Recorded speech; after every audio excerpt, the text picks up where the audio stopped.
Good evening, dear listeners, and welcome to a journey that will take us deep into the heart of a small town where trust was shattered, secrets were laid bare, and an invisible hand wielded words like a weapon to unravel a community. Picture Circleville, Ohio, in the late 1970s, a quiet, unassuming place where the annual pumpkin show brought neighbors together, where kids played in the streets until dusk, and where life moved to the rhythm of small-town simplicity. But beneath the surface of this idyllic Midwestern town, a shadow was stirring, one that would cast a long and chilling pall over its residents. For nearly 2 decades, an anonymous letter writer terrorized Circleville, exposing small-town secrets and sowing fear with every envelope that arrived in mailboxes across town. These missives, known as the Circleville letters, were not mere gossip. They were a campaign of unsolved harassment that tore families apart, fueled paranoia, and led to a death that remains shrouded in mystery. Tonight, we're diving into the anonymous writer mystery, a tale that has gripped true crime enthusiasts and baffled investigators for decades. This is one of the most haunting American mysteries, a story of betrayal, suspicion, and a town forever changed by the power of words. So settle in, dim the lights, and let's unravel the enigma of the Circleville letters. Let's set the stage in Circleville, Ohio, in the summer of 1976. It's a town of about 14,000 people, nestled in Pickaway County, just 30 miles south of Columbus.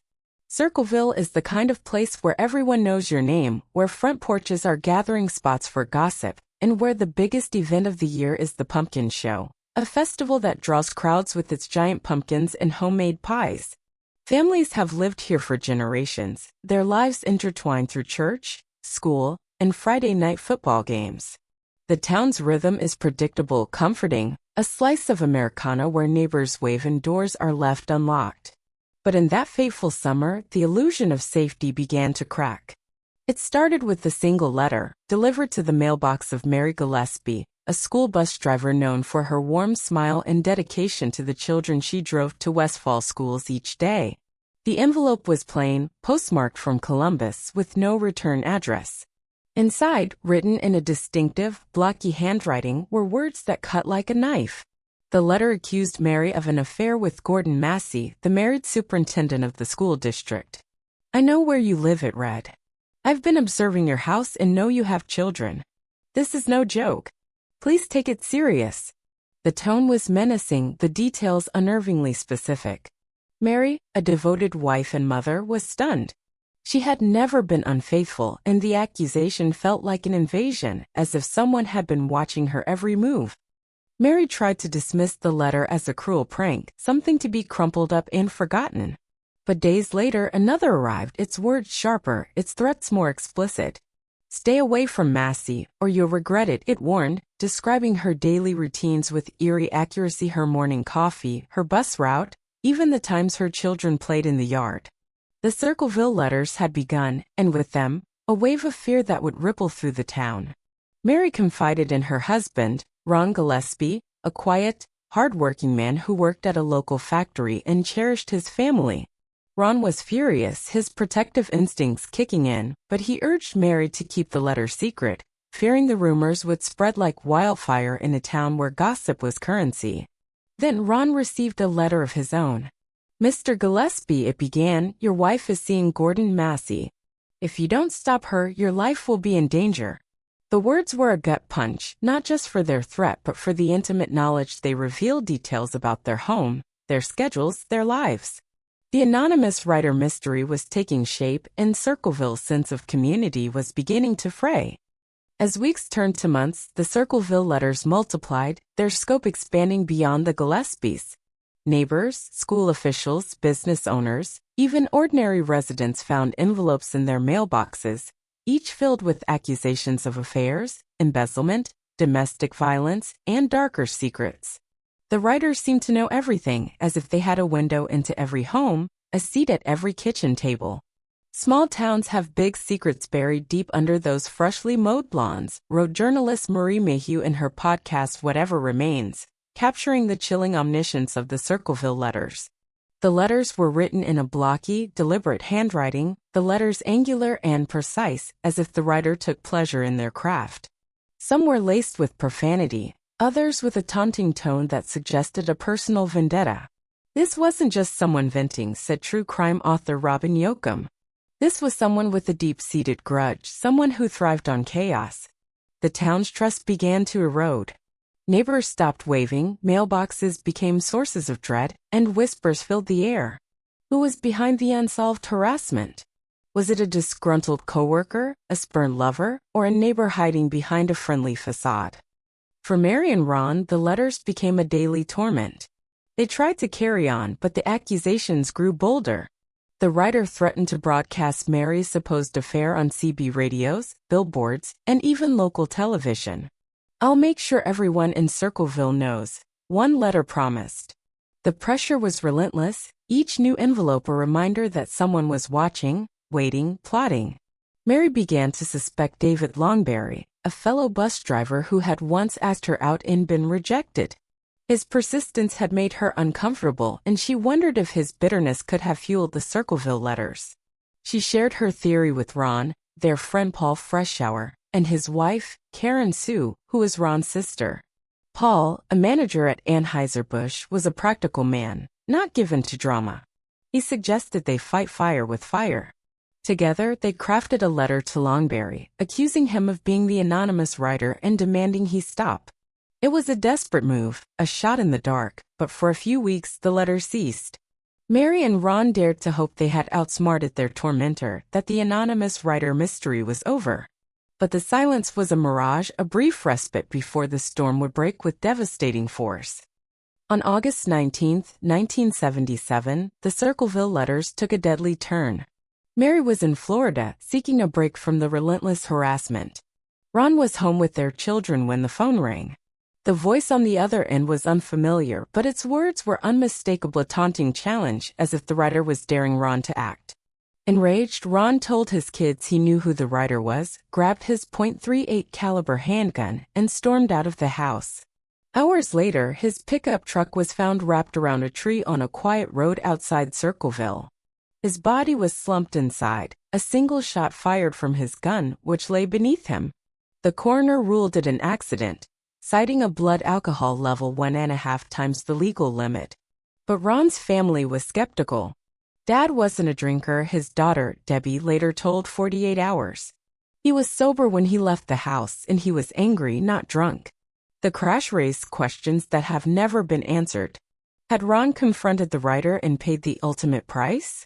Was his death an accident, a suicide, or something more sinister? The small-town secrets of Circleville were now stained with blood, and the American mysteries surrounding the Circleville letters grew darker. Ron's death did not end the unsolved harassment, it intensified it. The letters continued, targeting Mary with renewed venom. They accused her not only of an affair with Gordon Massey but of complicity in Ron's death. "You got what you wanted," one letter sneered, suggesting Mary had orchestrated the tragedy. Mary denied the affair at first, but years later admitted it began after the letters started, a revelation that fueled the writer's wrath.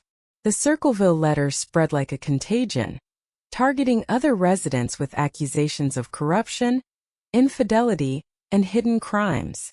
By 1978, dozens of families had received letters, each exposing small-town secrets with unnerving precision. A local businessman was accused of embezzling funds from his store. A teacher was called out for an alleged drinking problem. Even the town's mayor received a letter, hinting at a scandal involving a city contract. The writer's knowledge was staggering, as if they had access to the town's collective conscience. "It was like they knew everything," said resident Janet Cassidy. "Every secret, every shame." The harassment escalated in the early 1980s, taking a more public form. Handwritten signs began appearing along Mary's bus route, scrawled in the same blocky handwriting as the letters. They accused her of infidelity, corruption, and worse, airing Circleville's dirty laundry for all to see.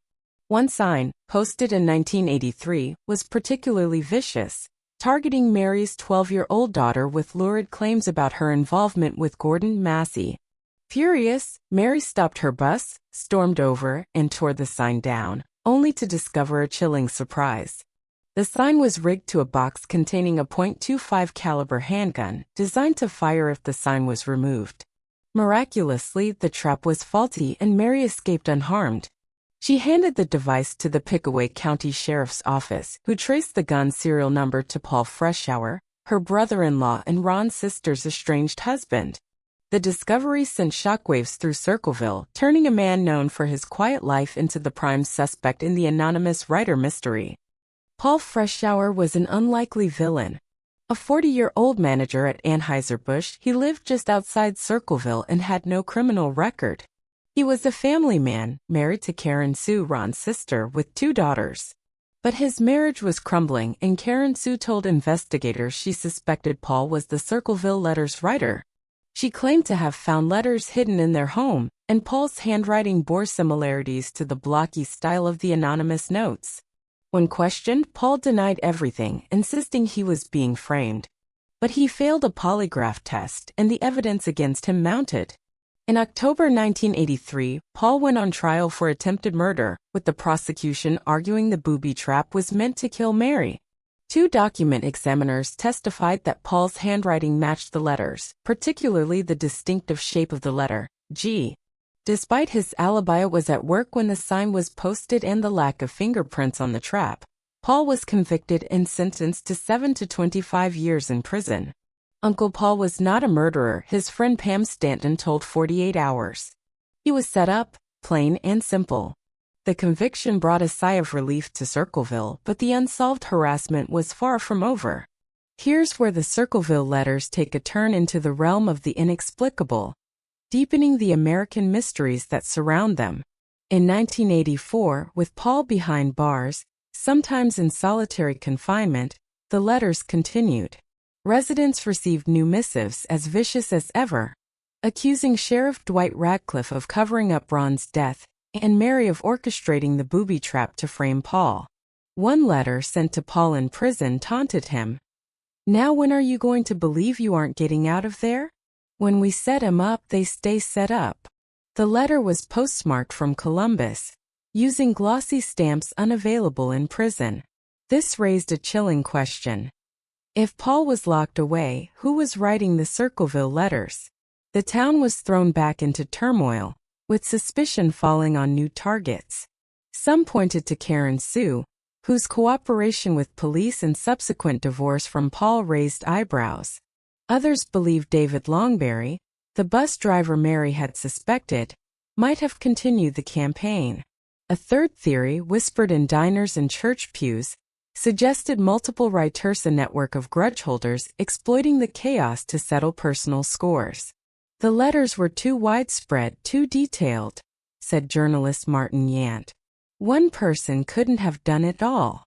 The anonymous writer mystery grew more complex as the years passed. By the late 1980s, over 1,000 letters had been sent, targeting nearly every corner of Circleville. Some accused local officials of corruption. Others hinted at a broader conspiracy involving the sheriff's office. Sheriff Radcliffe, a polarizing figure, was accused of tampering with evidence in Ron's crash, a claim he dismissed as nonsense. Prosecutor Roger Klein faced letters alleging he fathered a child with a murdered woman, a rumor later partially confirmed, adding fuel to the writer's credibility. Even Dr. Ray Carroll, who performed Ron's autopsy, was targeted, accused of heinous crimes that led to his 1993 indictment on unrelated charges. The Circleville letters seemed to have a knack for uncovering small-town secrets, their accusations often carrying a grain of truth that made them all the more terrifying. "The writer was like a shadow," said Marie Mayhew on her podcast Whatever Remains. "They knew things only an insider could know." In 1993, the Circleville letters reached a national audience when Unsolved Mysteries decided to feature the case. Before filming began, the show received a postcard, postmarked from Columbus. "Forget Circleville, Ohio. If you come to Ohio, you sickos will pay. The Circleville writer." The threat was chilling, but the producers pressed on, airing a segment that interviewed Paul Freshour, who had just been paroled after serving 10 years. Paul, gaunt and weary, pleaded his innocence. "I didn't write those letters," he told host Robert Stack. "I want someone to reopen the case and find the real writer." The postcard was one of the last known communications from the writer. As the Circleville letters tapered off in 1994, coinciding with Paul's release, this led some to believe he was guilty after all, resuming his campaign once freed. But Paul maintained he was framed, a victim of a town desperate for answers. He died in 2012, taking any secrets he held to the grave, leaving the anonymous writer mystery unresolved. Decades later, the Circleville letters remain a cornerstone of American mysteries, captivating true crime fans and armchair detectives. In 2021, 48 Hours revisited the case, bringing new attention to the enigma. Forensic document expert Beverly East analyzed the letters, focusing on the distinctive G and other handwriting markers. "I'm 100% sure I know who wrote them," she told correspondent Erin Moriarty, but declined to name the writer publicly, citing ethical concerns. Her findings reignited debate, with some believing Paul was guilty, while others, like Martin Yant, argued for multiple writers. Yant uncovered a witness who saw a man in a yellow El Camino near the booby trap, a description that matched Karen Sue's boyfriend, not Paul. FBI profiler Mary Ellen O'Toole questioned Paul's guilt, noting his behavior didn't fit the obsessive, vindictive profile of the writer. "This was someone with the need to control to expose," she said. "Paul didn't strike me as that type." The unsolved harassment of Circleville continued to perplex, with theories ranging from a disgruntled school employee to a conspiracy involving local officials. Let's explore the broader context of Circleville in the 1970s and 1980s, a time when small-town America was grappling with change. The post-Vietnam era brought economic uncertainty, with factories closing and families struggling. Circleville clung to its tradition, the pumpkin show, church suppers, high school sports, but beneath the surface, tensions simmered. Class divides separated the town's working-class families from its wealthier elite. Workplace rivalries, especially among school employees, fueled grudges. The Circleville letters exploited these fault lines, turning neighbors into enemies. The letters' accusations, while often exaggerated, tapped into real resentments, affairs whispered about in bars, financial misconduct rumored at City Hall.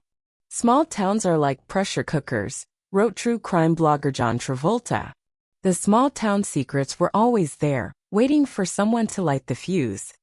The psychological impact of the Circleville letters was profound. For Mary Gillespie, the letters were a constant assault, turning her into a pariah. Her children grew up under a cloud of suspicion, their father's death a wound that never healed. "We lost our dad and then we lost our town," Debbie Gillespie told 48 Hours. Paul Freshour's conviction shattered his family, with his daughters defending him against a tide of public opinion. Karen Sue, who remarried after her divorce, faced accusations of framing her ex-husband, a charge she denied. The town itself became a place of paranoia where mailboxes were checked with trepidation and friendships frayed. "You didn't know who to trust," said resident Janet Cassidy. "Every neighbor was a potential suspect." The unsolved harassment left a scar on Circleville, a reminder that words can wound as deeply as any weapon. Theories about the writer's identity are as varied as the letters themselves. David Longberry, the bus driver Mary suspected, had motive. His rejection by Mary could have sparked a vendetta. Karen Sue's cooperation with police raised questions about her role. Some believed she used the letters to gain leverage in her divorce. Gordon Massey's son was another suspect, his anger over his father's affair a possible catalyst. Martin Yant's investigation suggested multiple writers, citing variations in handwriting and the sheer volume of letters. "It's like a hydra," he said. "Cut off one head and another appears." Online forums like Reddit's r/unresolved mysteries buzz with speculation, with users proposing everything from a disgruntled school board member to a local journalist with insider knowledge. The idea of a conspiracy, perhaps involving Sheriff Ratcliffe or other officials, gained traction after letters accused them of misconduct. Yet, no definitive evidence has emerged, and the anonymous writer mystery remains a puzzle with missing pieces. The Circleville letters have left a lasting mark on the American mysteries genre. They've inspired podcasts like Crime Junkie and Morbid, documentaries, and countless online debates. The case's appeal lies in its complexity, a web of suspects, motives, and unanswered questions. Was Paul Freshour a scapegoat, or did he orchestrate a campaign from prison? Did the letters stop in 1994 because the writer died, moved away, or simply grew tired? The lack of closure fuels fascination, as does the writer's uncanny ability to uncover small-town secrets. It's like an Agatha Christie novel set in the Midwest, said Marie Mayhew. A cast of characters, a hidden villain, and a mystery that keeps you guessing. The Circleville letters are a testament to the power of anonymity, a reminder that in a small town, secrets are never truly safe. The evidence or lack thereof adds to the enigma. The booby trap was the strongest link to Paul Freshour, but questions remain. The gun was his, but he claimed it was stolen, and no fingerprints tied him to the device. Handwriting analysis, while compelling, was not foolproof. Block lettering is easy to mimic, and variations suggested multiple authors. The Columbus postmark was a puzzle. How could letters sent from prison bear a city stamp? DNA testing attempted years later was inconclusive due to the letter's age and handling. The anonymous writer mystery thrives on these gaps, inviting speculation. Some believe the writer was a woman, citing the personal nature of the accusations. Others see a man driven by jealousy or revenge. The truth remains elusive, a shadow slipping through the cracks of history. The cultural impact of the Circleville letters extends far beyond Ohio. The Unsolved Mysteries segment brought the case to millions, cementing its place in true crime lore. 48 Hours and Drunk History have revisited it, each adding new layers to the story. Online communities dissect every detail, from the letters' wording to the booby trap's mechanics. The Morbid podcast called it a masterclass in psychological terror, while Crime Junkie highlighted the town's unraveling. The letter's cessation in 1994, after nearly 2 decades, only deepened the mystery. Why stop then? Was the writer's mission complete? Or did they vanish into obscurity? The American mysteries genre thrives on such questions, drawing us into a world where the unknown holds sway. The human cost of the Circleville letters is perhaps the most haunting aspect. Mary Gillespie, now in her later years, has never escaped the shadow of the accusations. Her affair with Gordon Massey, confirmed only after Ron's death, became a public spectacle, tarnishing her name. Paul Freshour's life was upended, his reputation destroyed by a conviction many believe was flawed. His daughters carry the pain of his imprisonment, insisting on his innocence. The town itself became a place of fear, its sense of community eroded. Circleville was never the same, said Janet Cassidy. It made us afraid to trust each other. The small town secrets were weaponized, turning a close-knit community into a battleground of suspicion. The unsolved harassment left a legacy of fear, a reminder that even in the quietest places, darkness can take hold. As we near the end of this journey, let's reflect on what the Circleville letters teach us. They show the power of anonymity to disrupt and destroy, the way words can unravel lives as surely as any physical act. They remind us that small towns, with their interconnected lives, are uniquely vulnerable to such campaigns. The anonymous writer mystery challenges us to question official narratives, to look beyond the obvious suspects. Was Paul Freshour guilty, or was he a victim of a town desperate for answers? Did the writer act alone, or was Circleville hiding a deeper conspiracy? The American mysteries we explore tonight are not just about solving a case but understanding the human need for truth, even when it remains out of reach. If this story has gripped you, don't let it end here. Share it with a friend, dive into the 48 Hours episode, or listen to Crime Junkie for a fresh perspective on the Circleville letters. Leave a comment with your theory. Who was the anonymous writer mystery behind? Was it Paul, Karen, or someone we've never considered? Subscribe for more tales of small-town secrets and American mysteries, where we peel back the layers of history to reveal the shadows within. The unsolved harassment of Circleville may never be fully resolved, but its story lives on, a haunting reminder that some secrets are meant to stay buried. Until next time, keep questioning, keep exploring, and may your nights be free of anonymous letters. Good night, and sleep well.